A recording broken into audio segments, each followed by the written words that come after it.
వర్తమానికులు pastor జబరాజు గారు, హైదరాబాద్. దేవుని పరిశుద్ధ నామమునకు మహిమ ఘనత ప్రభావములు కలుగునుగాక. మన ప్రభును రక్షకుడైన యేసుక్రీస్తు అతి శ్రేష్టమైన నామమును బట్టి ఈ ప్రత్యేకమైన ఒక్క దిన సభకు కూడొచ్చిన దేవుని బిడ్డలైన మీ అందరికీ నా హృదయపూర్వకమైన వందనాలు తెలియచేస్తున్నాను. ఇది దైవశక్తి విజయోత్సవ సభ. ఈ రాత్రి ఈ ప్రాంగణములు అడుగుపెట్టిన దేవుని బిడ్డలారా, విజయోత్సవముగా మీరు వెళ్ళబోతున్నారు. నమ్మిన వారు చేతులతో కామెంట్ చెప్పండి. ఏ పరిస్థితిలో మీరు ఇక్కడికి వచ్చున్నా, ఏ కన్నీటితో మీరు ఇక్కడికి వచ్చున్నా, ఏ సమస్యతో మీరు ఇక్కడికి వచ్చున్నా, వచ్చిన మీరందరూ విజయోత్సవముగా నా దేవుడు మిమ్మల్ని ఊరేగించునుగాక. నమ్మిన వారందరూ మీ కుడి చేతులు పైకెత్తి ఎంత స్వరం ఉంటే అంత స్వరాన్ని ఉపయోగించి ఒక ఆమె చెప్పుకుందాం గట్టిగా. ఈ రాత్రి ప్రభు మనతో మాట్లాడబోతున్నారు. ఆయన స్వరాన్ని మనం వినబోతున్నాం. దేవుని మాట జీవము కలిగిన మాట. దేవుని మాట ప్రతి వారి యొక్క కన్నిటిని నాట్యముగా మార్చగలిగిన మాట. ఈ రాత్రి ఎందరైతే ఆయన మాటను శ్రద్ధగా వింటారో వారి జీవితాల్లో నూతనమైన కార్యాలు దేవుడు చేయబోతున్నాడు. ముందెన్నడూ చూడని కార్యాలు నీ కన్నులు చూసేటట్టుగా నా దేవుడు చేయబోతున్నాడు. దేవునికి స్తోత్రం కలుగునుగాక. దేవుని వాక్యములోనికి మనం వెళ్ళిపోదాం. ఒక్కసారి అందరూ కూడా మీ పరిశుద్ధ గ్రంథాలు తెరిచి లూకా సువర్తమానం 24వ అధ్యాయం 50వ వచనాన్ని చదువుతున్నారు, ఆలకించండి. ఆయన బేతనియా వరకు వారిని తీసుకుని పోయి చేతులెత్తి వారిని ఆశీర్వదించెను. యేసు ప్రభువారు ఎక్కడికి వెళ్ళినా ఖచ్చితంగా ఆయనతో పాటు ఒక శిష్యు బృందాన్ని తీసుకొని వెళ్తాడు. ఈ శిష్యు బృందాన్ని ఎక్కడికి తీసుకెళ్ళినా కూడా ఆయన తన మహిమను, తన అద్భుతాలు ఆ ప్రజలు ఆ శిష్యు బృందం చూసేటట్టుగా తన మహిమను కనపరుచుకునేవాడు. కొండ మీదికి వెళ్ళినప్పుడు అక్కడ కనపరుచుకున్నాడు.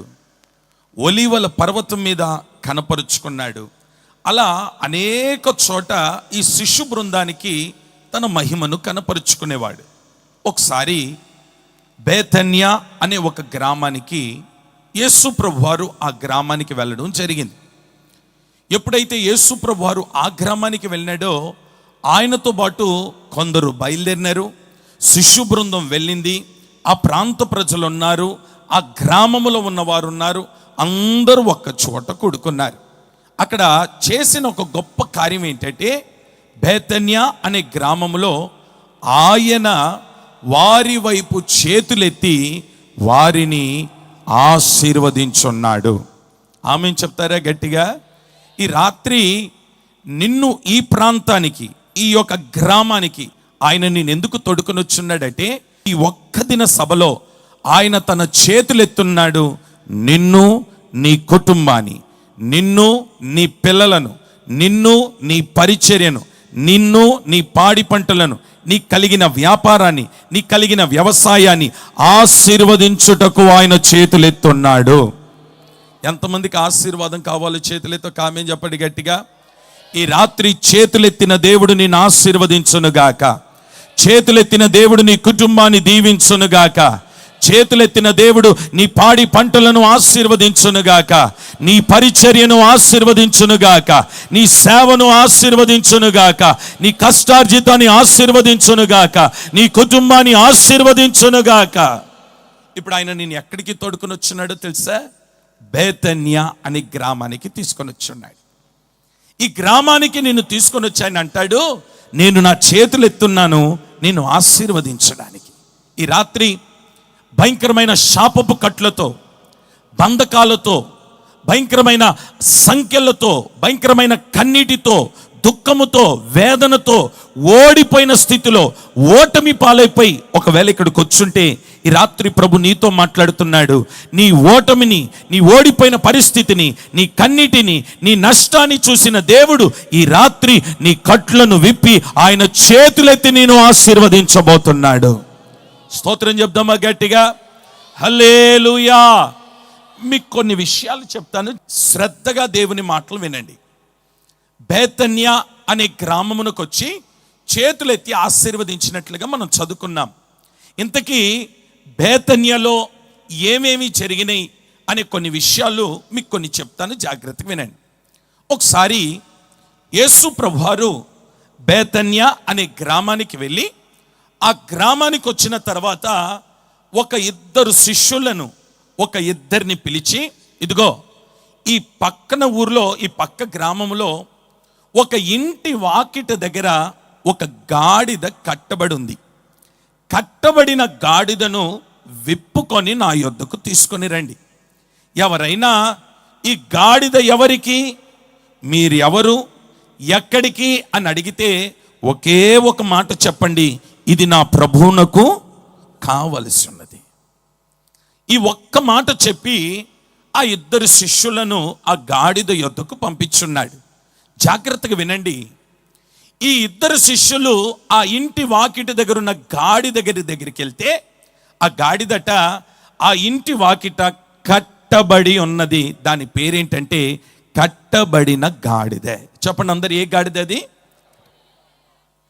ఈ కట్టబడిన గాడిద పరిస్థితి కొన్ని విషయాలు చెప్తాను, ఆలకించండి.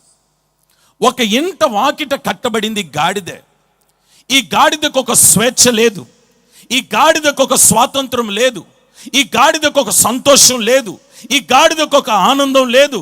దాని పరిస్థితి ఎలాగుందంటే, ఇంటి వాకిట కట్టబడింది, కట్టబడిన స్థితిలో ఉన్న గాడిదే పాపం నోరు విప్పి తన బాధంతో చెప్పుకోవడానికి, తన సమస్య చెప్పుకోవడానికి, తనకున్న వేదన చెప్పుకోవడానికి, తనకున్న దుఃఖము చెప్పుకోవడానికి పలుమార్లు ప్రయాసపడింది.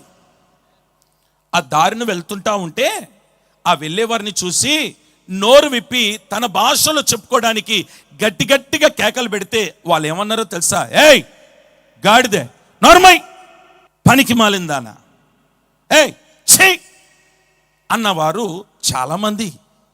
ఇంకొందరు చేసిన పని ఏంటో తెలుసా? వారి చేతికి అందిన రాయితో కొట్టిన వారు కొందరు, చెప్పులు విసిరిన వారు కొందరు, హేళన చేసిన వారు కొందరు, అవమానపరిచిన వారు కొందరు. ఈ గాడిద నోరు విప్పినప్పుడంతా ఏయ్ శేఖర్ పనికి మాలిందన్నా అని తిట్టి దాన్ని నోటుకొచ్చినట్టు మాట్లాడి ఉమ్ము వేసిన వారు కొందరు. ఇప్పుడు ఆ గాడిద పరిస్థితి ఎలాగుందో తెలుసా? హీన స్థితిలో ఉంది, దిక్కుమాలిన స్థితిలో ఉంది. ఆదరించేవారు కనబడలేదు, ఓదార్చేవారు కనబడలేదు. తన బాధ ఎవరికి చెప్పుకుందాం అనుకున్నా ఎవరు వినే స్థితిలో అక్కడ లేరు. నేను అంటాను, ఆ గాడిద కంటే హీనమైన వారం కాదా మనం? ఎన్నో మార్లు నీ సమస్యలు, నీ రోగాలు, నీ వ్యాధులు, నీ ఇబ్బందులు పడుతున్నప్పుడు, కష్టాలు పడుతున్నప్పుడు, హృదయం అంతా, గుండె అంతా భారముతో నిండిపోయినప్పుడు నీ బాధ చెప్పుకోవడానికి పలుమార్లు ప్రయాసపడ్డావు. నీ దుఃఖాన్ని చెప్పుకోవడానికి పలుమార్లు ప్రయాసపడ్డావు. నీ సమస్య ఏంటో చెప్పుకుందామని పలుమార్లు ప్రయాసపడ్డావు. తెలిసిన వాళ్ళ దగ్గరికి వెళ్ళినావు, బంధువుల దగ్గరికి వెళ్ళినావు, రక్త సంబంధుల దగ్గరికి వెళ్ళినావు. ఏమండి, తెలిసిన వారు ఉన్నారు కదా, వాళ్ళు ఉన్నారు కదా, వీళ్ళు ఉన్నారు కదా అని అనుకున్నావు. కానీ ఎవరి దగ్గరికి వెళ్ళినా నీకు పరిష్కారము దొరకలేదు కదా. కన్నీరు విడిచినావు, నీ కన్నీరు ఎవరు తుడవలేదు కదా. నీ బాధంతో చెప్పుకున్నావు, నీ బాధ ఎవరు వినలేదు కదా. ఈ రాత్రి నేను ప్రకటిస్తున్న యేసయ్య ఎవరో తెలుసా? నీవు కట్టబడిన స్థితిని చూస్తున్నాడు ఆయన. నువ్వు ఏ పరిస్థితుల్లో కట్టబడున్నావో, ఏ సమస్యతో కట్టబడున్నావో, ఏ పాపముతో కట్టబడున్నావో, ఏ గొలుసులతో కట్టబడున్నావో, ఏ భయంకరమైన వ్యసనాలతో కట్టబడున్నావో, ఏ సమస్యలతో కట్టబడున్నావో, కట్టబడిన నీ స్థితిని చూసిన వాడు నీ గ్రామంలో అడుగు పెట్టున్నాడు. ఏ బంధకాలతో ఉన్నావో, ఏ సంఖ్యలతో ఉన్నావో, ఏ గొలుసులతో ఉన్నావో, నేను అంటాను, ఎవ్వరు నిన్ను పట్టించుకోకపోయినా నిన్ను పట్టించుకున్న దేవుడు ఈ రాత్రి ఇక్కడికి వచ్చున్నాడు. స్తోత్రం. కొన్నిసార్లు సేవలు ఓడిపోయి, కొన్నిసార్లు పరిచర్యలు ఓడిపోయి, కొన్నిసార్లు కుటుంబంలో ఓడిపోయి, కొన్నిసార్లు పిల్లల విషయంలో ఓడిపోయి, కొన్నిసార్లు సంతాన విషయంలో ఓడిపోయి, కొన్నిసార్లు ఆర్థికంగా ఓడిపోయి, వ్యాపారంలో ఓడిపోయి, ఉద్యోగంలో ఓడిపోయి, యవన కాలంలో ఓడిపోయి, ఓడిపోయిన స్థితిలో ఉన్న నీ జీవితాన్ని చూసిన దేవుడు అంటాడు, ఇదిగో నా సేవకుల్ని పంపుతున్నాను నీ కట్లు విప్పడానికి. పాప గాడిదే నోరు విప్పిందట. నోరు విప్పితే ఎవ్వరు కూడా పలకరించలేదండి. అసలు నీకేమైందని అడిగిన వారు లేరు కదా. అనకపోగా దాని మీద రాళ్ళు విసిరినవారు, చెప్పులు విసిరినవారు, అవమానపరిచిన వారు, ఏయ్ పనికి మాలిందానా ఛీ అని ఉమ్ము వేసిన వారు కొందరు. ఎన్ని మార్లు ఆ పరిస్థితులను నువ్వు ఎదుర్కోలేదు? నీ కుటుంబం ఎన్ని మార్లు పరిస్థితులను ఎదుర్కోలేదు? నువ్వు వెళ్తున్న మార్గంలో ఎన్ని మార్లు అట్టే అవమానాలు నీకు కలగలేదు? ఈ రాత్రి ఎందుకో ప్రభు నిన్ను ప్రేమిస్తున్నాడు, నీ కుటుంబాన్ని ప్రేమిస్తున్నాడు. నీ పరిస్థితులు చూసిన దేవుడు, నీ స్థితిగతులు చూసిన దేవుడు, నీ కన్నీరు చూసిన దేవుడు, నీ కట్లను చూసిన దేవుడు, నీకొక స్వేచ్ఛ లేదని, నీకో స్వాతంత్రం లేదని, నీకో సంతోషం లేదని చూసిన దేవుడు ఈ రాత్రి నీ కట్లు విప్పడానికే ఈ గ్రామంలో అడుగు పెట్టున్నాడు. ఆమేన్ చెప్పుకుందాం ఒకసారి గట్టిగా. నెమ్మదిగా సేవకులు వచ్చి ఆ కట్టబడిన గాడిదను చూస్తే అప్పటికే గాయపరిచిపడిపోయి, అప్పటికే వేదనతో, గుండె పగిలిన పరిస్థితిలో, దుఃఖముతో అలా ఉసూరు అనుకుంటూ ఉంటే నెమ్మదిగా సేవకులు వచ్చేట ఆ కట్లు విప్పినారు, గాడిద కట్లు. ఓ మాట చెప్తాను, అప్పటి వరకు స్వేచ్ఛ లేదు, స్వాతంత్రం లేదు. ఏమండి, అప్పటి వరకు అది ఎక్కడికి వెళ్ళింది లేదు, ఎక్కడ తిరిగింది లేదు. అప్పటి వరకు ఒక ఇంటి వాకిటి దగ్గర కట్టబడిన స్థితిలో ఒకే చోటు ఉండిపోయింది గాడిదే. కట్లు విప్పగానే ఈ గాడిద ఏం చేయాలో తెలుసా? అమ్మయ్యా నాకు వచ్చింది స్వేచ్ఛ కదా అని చెప్పి ఆ ఇల్లు వదిలేసి, వాళ్ళని వదిలేసి పారిపోవాలి కదా. కొన్ని గాడిదలు అలాగనే పారిపోతాయి. కొన్ని గాడిదల పరిస్థితులు ఎలాంటివో తెలుసా? రోగం వచ్చిందా, సమస్యలు వచ్చినాయా, బలహీనతలు వచ్చినాయా, ఇబ్బందులు కలిగినాయా, పరిగెత్తుకుంటూ వచ్చి అలా నిలబడతాయి. ఎప్పుడైతే దేవుని సేవకుడు చేతులెత్తి ప్రార్థన చేస్తాడో కట్లు విప్పబడగానే ఒక్కసారి కట్లు విప్పబడడం ఆలస్యం, సమస్యలు తొలగిపోవడం ఆలస్యం, కంటికి కనబడకుండా వెళ్ళిపోతారు. కంటికి కనబడకుండా వెళ్ళిపోతుంటారు. కానీ ఈ గాడిదలో మనం నేర్చుకోవాల్సింది ఏంటో తెలుసా? ఏ సేవకులైతే కట్లు విప్పినారో ఆ సేవకుల్ని వదిలేసి వెళ్ళిపోలేదట ఈ గాడిదే. ఆ సేవకుల్ని విడిచిపెట్టి వెళ్ళిపోలేదా గాడిదే. ఆ సేవకులు ఎవరో నాకు తెలియదు అన్నట్టుగా ప్రవర్తించలేదంట గాడిదే. ఆ గాడిద చేసిన పని ఏంటో తెలుసా? ఏ సేవకుడైతే గాడిద కట్లు విప్పినాడో ఆ క్షణము నుండి ఆ గాడిద ఆ సేవకులను వెంబడించింది. చెప్పండి గట్టిగా హల్లెలూయా. ఈ రాత్రి నీ కట్లు విప్పబడడానికి నా యేసయ్య విప్పుటకి ఇక్కడికి వచ్చి ఉన్నాడు, ఈ ప్రాంతానికి వచ్చి ఉన్నాడు. నీ కట్లు విప్పబడుతున్నాయి. ఈ రాత్రి నీ కట్లు విప్పబడబోతున్నాయి. నీ కట్లు విప్పబడిన తర్వాత స్వేచ్ఛ దొరికింది కదా, నాకు స్వాతంత్రం వచ్చింది కదా, నాకు ప్రశాంతత వచ్చింది కదా, ఇక నన్ను పట్టుకునేవాడు లేడు కదా అని పరిగెత్తొద్దు. ఏ సేవకుని ద్వారా నీ కట్లు విప్పబడ్డాయో ఆ సేవకుని వెంబడించు. మీకు విచిత్రమైన విషయం చెప్పనా?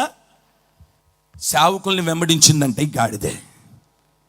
ఈ గాడిద ఎప్పుడైతే సేవకుల్ని వెంబడించిందో ఈ సేవకులు ఏం చేసినారో తెలుసా? తిన్నంగా ఈ గాడిదను యేసయ్య ఉన్న చోటికి తీసుకొని వెళ్ళినారు. ఎక్కడికి తీసుకెళ్ళినారంటమ్మా? యేసు ఉన్న చోటికి. ఇంకొంచెం గట్టిగా చెప్పండి. ఒక మంచి మాట చెప్తాను, జాగ్రత్తగా వినండి. యేసయ్య ఉన్న చోటికి గాడిద అక్కడికి వెళ్తే, ఈ గాడిద యేసయ్య దగ్గరికి రాకముందే జనసమూహం విస్తారంగా ఉన్నారు. ఆ విస్తారంగా ఉన్న ప్రజల్లో, జనాలలో ఎవరెవరు కనబడ్డారో తెలుసా? ఈ గాడిదకు రాళ్ళు విసిరిన వారు అక్కడనే కనబడ్డారు, అవమానపరిచిన వారు అక్కడనే కనబడ్డారు. అర్థమవుతుందా? తిట్టిన వారు అక్కడనే, నువ్వు పనికిరావే, ఓ పనికి మాలిందానా అన్నారే, వాళ్ళు అక్కడనే ఉన్నారు. ఛీ అని అన్నారే, వాళ్ళు అక్కడనే ఉన్నారు. ఉమ్ము వేసిన వారు అక్కడ, రాళ్ళతో కొట్టిన వారు అక్కడనే ఉన్నారు. వాళ్ళందరూ ఒక్కసారి బెత్తరిపోయి వరే దారిలో ఇది నోరు తెరిచి గట్టిగా అరుస్తుంటే బాధంతో చెప్పుకోవాలనుకుంటే రాళ్ళు ఇస్తున్నాం కదా, ఈ గాడిదేనా? మనం పనికి మాలిందానా అన్నమే, ఆ గాడిదేనా ఇది అని వాళ్ళు అలా చూస్తుంటే ఈ తల వంచిన గాడిద నెమ్మదిగా అలా చూసిందండి. ఈ లోపు జరిగింది ఏంటో తెలుసా? యేసయ్య వద్దకు వెళ్ళిన గాడిదట.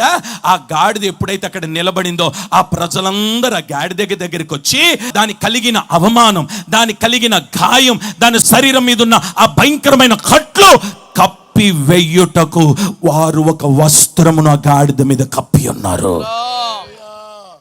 ఆమె చెప్దామా ఒకసారి గట్టిగా? ఇంకొంచెం గట్టిగా చెప్దామా?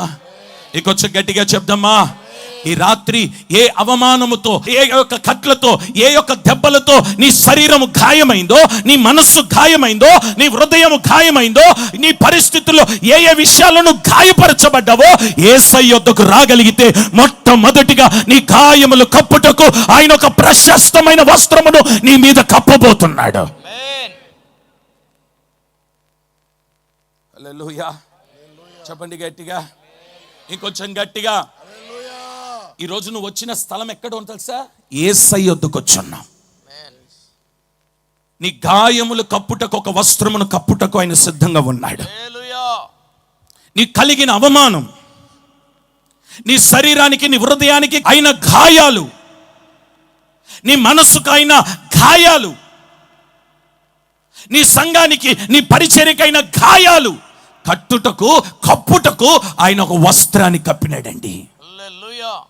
ఎప్పుడైతే ఆ వస్త్రం కప్పినాడో నెమ్మదిగా యేసయ్యట ఆ గాడిద మీద ఎక్కి అలా కూర్చున్నాడో లేదో, ఎంత విచిత్రమైన విషయం. ఈ మాటకు మీరందరూ చేతులెత్తి గట్టిగా కేకలు పెట్టాలి. ఏంటో చెప్పనా?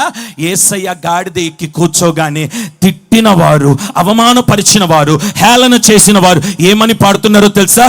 విజయ గీతాన్ని పాడుతున్నారు. ఏ చేతులైతే రాళ్ళు విసిరినాయో, ఏ చేతులైతే చెప్పులు విసిరినాయో, ఆ చేతులు ఏం చేస్తున్నాయి తెలుసా? ఈత కొమ్మలు అలా పైకెత్తి హోసన్నా జయమే. ఈ రాత్రి ప్రభు ప్రవచన రీతిగా మాట్లాడుతున్నాడు. ఓడిన చోట నేను గెలిపించబోతున్నాడు. చెప్పుకోండి ఆమేన్. చెప్పుకోండి గట్టిగా. నీకు అవమానము కలిగిన చోట ఘనతను దేవుడు ఇవ్వబోతున్నాడు. తల దించుకున్న చోట తల ఎత్తుకునేటట్టుగా చేయబోతున్నాడు. కన్నీరు విడిచిన చోట నీ నోటికి నవ్వునివ్వబోతున్నాడు. అయిపోయింది నీ చరిత్ర అనుకున్న దగ్గర నీ చరిత్రను దేవుడి రాత్రి ప్రారంభించబోతున్నాడు. ఆయన పేరు నజరేయుడైన యేసు. స్తోత్రం. హల్లెలూయా. అనేక మార్లు ఓడిపోయినావు. ఉద్యోగపరంగా ఓడిపోయినావు, వ్యాపారంలో ఓడిపోయినావు, పిల్లల విషయంలో ఓడిపోయినావు, చదువుల విషయంలో ఓడిపోయినావు, వ్యవసాయంలో ఓడిపోయినావు, ఆర్థికంగా ఓడిపోయినావు, కుటుంబ వ్యవస్థలో ఓడిపోయినావు, సంతాన విషయంలో ఓడిపోయినావు. ఈ 2025వ సంవత్సరం నువ్వు చేసిన ఉపవాస ప్రార్థన, నువ్వు మోకరించిన విధానం, నువ్వు ఎలుగెత్తిన విధానం, నువ్వు ఏడ్చింది చూసిన దేవుడు అంటాడు, ఈ రాత్రి నేను ఇక్కడికి తీసుకొని వచ్చున్నాను నా చేతులెత్తి నిన్ను ఆశీర్వదించి నీ బంధకాల నుండి విడిపించడానికి, నీ కట్ల నుండి విడిపించడానికి, ఓడిన నిన్ను గెలిపించడానికి. Praise the Lord. హల్లెలూయా. ఈ రాత్రి ఓటమి పాలైనవా? పరిచర్యలో ఓడిపోయినవా? సేవలో ఓడిపోయినవా? ఆత్మలను సంపాదించే విషయంలో ఓడిపోయినవా? ఆర్థికంగా ఓడిపోయినవా? పిల్లలు ఇక పుట్టరు అని డాక్టర్లు చెప్పినారు, ఓడిపోయినవా? యేసయ్య అంటున్నాడు, నువ్వు నా యొద్దకు వచ్చినావు, నువ్వు నా యొద్దకు వచ్చినావు. నిన్ను ఓడిపోయినావు అన్నవారు, ఇక నువ్వు బాగుపడవు అన్నవారు, నీ జీవితంలో నువ్వు పైకి రాలేవు అన్నవారు ఉన్నారే, వారి ముందే నేను నీ మీద కూర్చోబోతున్నాను. నీకు నాయకుడిగా ఉండబోతున్నాను, నీకు తండ్రిగా ఉండబోతున్నాను, నీకు అధికారిగా ఉండబోతున్నాను, నా చేయూతనిచ్చి నిన్ను నడిపించబోతున్నాను. ఈ రాత్రి నా యేసయ్య నీ చేయి పట్టుకోబోతున్నాడు. స్తోత్రం చెప్దాం గట్టిగా. హల్లెలూయా. ఇప్పుడు జరిగింది ఏంటో తెలుసా? రాళ్ళు విస్తున్నారు కదా, ఏయ్ చెయ్యి అని అన్నారు కదా, ఉమ్మి వేస్తున్నారు కదా, చెప్పులు విస్తున్నారు కదా, అవమానపరిచినారు కదా. వాళ్ళందరూ ఏం చేస్తున్నారు తెలుసా? ఏ గాడిదే, నీ మీద కూర్చునైన సామాన్యుడు అనుకుంటున్నావా? నీ చరిత్రను మార్చిన వాడు గనుక నీవిక మీదట నేల మీద నడవడానికి వీల్లేదు. మేము పరుస్తున్న పట్టు చీరల మీద నువ్వు నడవాలి. ఏ స్థలములో, ఏ ఊర్లో, ఏ గ్రామములో, ఏ ప్రాంతములో నువ్వు ఓటమి పాలైపోయి అవమానపరచబడి నీ వలన ఇక వేస్ట్ అని అన్నారో, ఆ గ్రామము నీ రాక కొరకు ఎదురు చూడబోతుంది. చెప్పండి ఆమేన్. చెప్పుకోండి గట్టిగా. ఇంకొంచెం గట్టిగా చెప్పుకోండి గట్టిగా. దైవ సేవకులారా, దైవ జనమా, ఏ గ్రామం అయితే నిన్ను ద్వేషించిందో, ఏ గ్రామము నిన్ను రానివ్వలేదో, ఈ 2025 సంవత్సరం నీ రాక కొరకు గ్రామాలు ఎదురు చూడబోతున్నాయి. స్తోత్రం చెప్దామా గట్టిగా? ఇంకొంచెం గట్టిగా చెప్దామా? ఇంకొంచెం గట్టిగా చెప్దామా? నేను అంటాను, దైవజనులు ప్రవీణ్ పగడాల గారు చనిపోయినారు కదా, ఏమైపోయినట్టు, ఇక ఏం జరిగినట్టు, అంతేనా అంతేనా అని అనుకుంటున్నారు. ఒక మంచి విషయం చెప్తాను ఈరోజు, ఒక మంచి విషయం చెప్తాను. ఆయన బ్రతికున్నప్పుడు అందని సువార్త ఆయన చనిపోయిన తర్వాత ప్రపంచ నలుమూలలకు ఆయన సువార్త వెళ్తుంది. స్తోత్రం చెప్దాం గట్టిగా, ఇంకొంచెం గట్టిగా చెప్దామా, ఇంకొంచెం గట్టిగా చెప్దామా.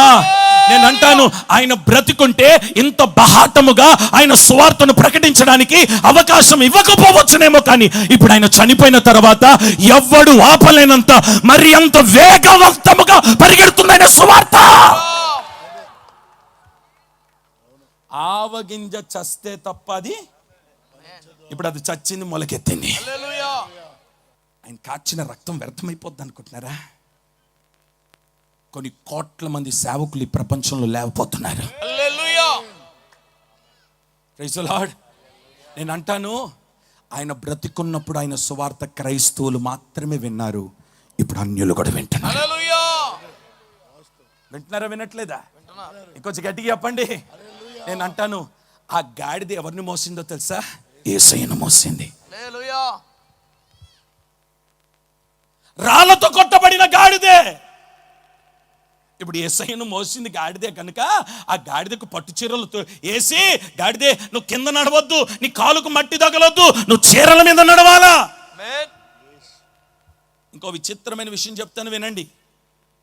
ఈ గాడిదకి ఆ ఇంటి వాకిట దగ్గర ఉండడం ఒకటే తెలుసు, దానికి ఏ ఊరు తెలీదు, ఏ గ్రామము తెలీదు, ఎప్పుడే ప్రాంతము చూసింది కాదు, ఎప్పుడే స్థలానికి వెళ్ళింది కాదు. కానీ ఒక్క మాట చెప్తానండి, యేసయ్య దగ్గరికి ఆ గాడిద వచ్చిన తర్వాత, గాడిద మీద ఆయన కూర్చున్న తర్వాత ముందెన్నడు వెళ్ళని మార్గములో ఆ గాడిద నడవడం ప్రారంభించింది. ఈ రాత్రి ప్రవచన రీతిగా ప్రభు మీతో మాట్లాడుతున్నాడు. నువ్వు ముందెన్నడు వెళ్ళని మార్గములో నువ్వు నడవబోతున్నావు. ఈ సంవత్సరం ముందెన్నడు చూడని కార్యాలు నీ కన్నులు చూడబోతున్నాయి. ముందెన్నడు వినని ఆశ్చర్య కార్యాలు నీ చెవులు వినబోతున్నాయి. ముందెన్నడు నువ్వు చెప్పని గొప్ప సాక్ష్యాలు నీ నోరు చెప్పబోతుంది. 2024 వరకు పరిచర్య కొంచెం నులువెచ్చగా వెళ్తుంది, పెద్దగా అంత ఉడుకుగా అంత పెద్దగా చల్లగా కూడా లేదని రేపినడి ఈ సంవత్సరం సేవకులు చెలరేగిపోవాలండి. ఈ సంవత్సరం ఆమేన్ చెప్పండి ఒకసారి గట్టిగా, హల్లెలూయా. ఇది ఏ ఊర్లో జరిగిందో తెలుసా? బేతన్య అనండి అందరూ గట్టిగా, ఇంకొచ్చా గట్టిగా చెప్పండి. బేతన్యకు వచ్చి ఆయన చేతులెత్తి ఏం చేస్తున్నాడట? ఆశీర్వదించినాడు. ఆశీర్వదించడం గల కారణం ఏంటంటే, ఈ గాడిదే విధేయత చూపి తగ్గించుకొని కట్లు విప్పిన సేవకుని వెంబడించి యేసయ్య యొద్దకు వెళ్ళింది కనుక ఆ కట్లు విప్పబడిన గాడిదను దేవుడు కనపరిచినాడు.